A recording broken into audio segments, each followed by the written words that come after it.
For this video, I will be continuing my discussion on the elements of poetry, particularly the second one, which are imagery and figurative language. But let us start with imagery. The definition of imagery is that it involves using words or phrases that appeal to the five senses.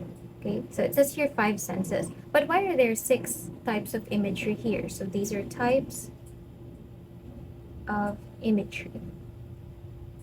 So I'll be explaining as I go on. First one, we have the sense of sight. If words make you imagine what a particular place, person looks like, that is visual imagery. It appeals to your sense of sight. You can imagine the colors. You can imagine what it looks like. If it appeals to your sense of hearing, you can imagine what it sounds like. Is it a loud sound? Is it a soft sound? That is auditory imagery. Next one, the sense of touch. Can you imagine if it's smooth, if it's rough, if it's soft, if it's hard? That is what you call tactile imagery.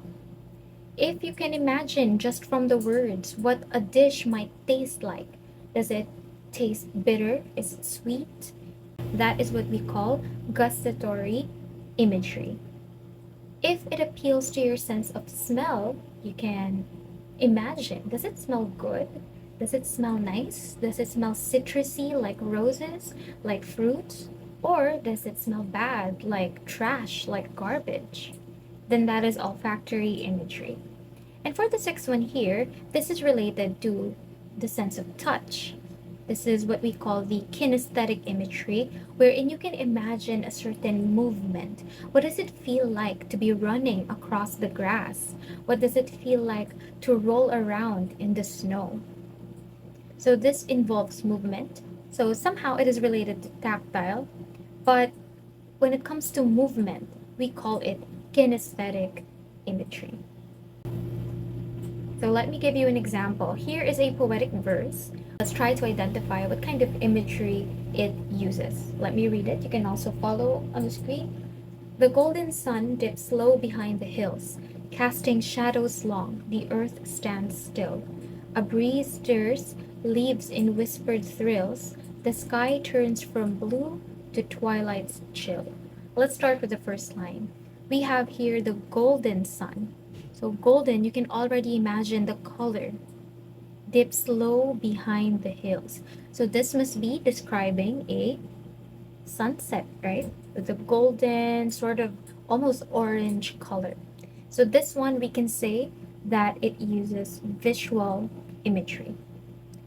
Second line, casting shadows long, the earth stands still. So again, you have this imagination. As the sun sets, the shadows of things, of people, of animals, they become longer. And still, this is visual imagery.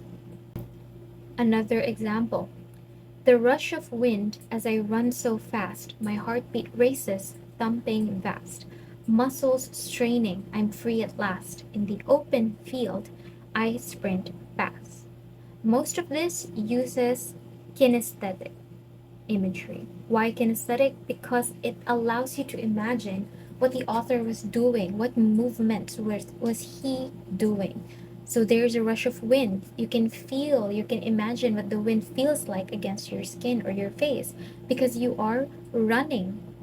Your heartbeat races. So you imagine that while you are running, somehow you're getting a bit tired or your adrenaline pumps. Your muscles are also straining. And also somehow a bit of a visual imagery here. You have an open field and you can imagine that person, that author, running very fast or sprinting. So here we have two, kinesthetic and visual imagery.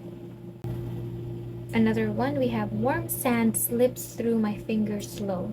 A gentle touch, a golden glow. Each grain a story, old and low. The beach a place where memories flow. This one, it uses more of a tactile imagery. So you have the warm sand. You can imagine what it feels like. It's warm and it slips through your fingers slowly. So it's not really a movement, but more of a feeling. So as the sand moves, you can feel what, or you can imagine what it feels like. So more on the sense of touch, not really the movement. It also uses the words gentle. So again, more of a feeling. What does it feel like? And we also have a golden glow. This one appeals to visual, so visual imagery. Same with the beach. So here we have two types of imagery used, tactile and visual. For this one, we have the ocean roars with a mighty sound. Waves crash so hard upon the ground. Seagulls cry, a call unbound. Nature's voice is all around. This poetic verse uses mainly auditory imagery because most of the words that are used by the author all relate to sound. So the roar of the ocean, so you can imagine the waves crashing. It also uses the word sound. We have waves crashing. There are seagulls, so you can imagine what the seagulls sound like. And we also have the mention of nature's voice. So all of these point to auditory imagery.